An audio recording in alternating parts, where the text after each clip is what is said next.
രാത്രിയിലത്തെ ആഹാരം നമുക്ക് സ്പോൺസർ ചെയ്യുന്ന തോട്ടക്കാട് വടകോട്ടുകാവ് ശ്രീ ധർമ്മസത്ത സേവാ സമിതിയുടെ ആഭിമുഖ്യത്തിൽ നടത്തി വരുന്ന ജീവകാരുണ്യ പ്രവർത്തനത്തിന്റെ ഭാഗമായിട്ടുള്ള അന്നം പുണ്യം പദ്ധതിയുടെ 579-ാം ഘട്ടത്തോടനുബന്ധിച്ചാണ്.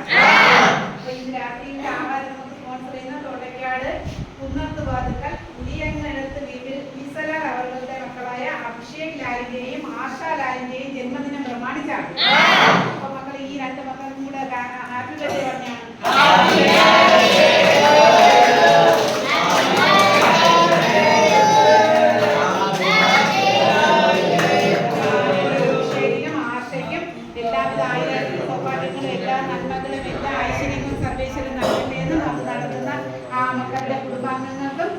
എല്ലാവർക്കും നല്ലത് വരട്ടെ എന്ന് പ്രാർത്ഥിച്ചുകൊണ്ട് നമുക്ക് കഴിക്കാം.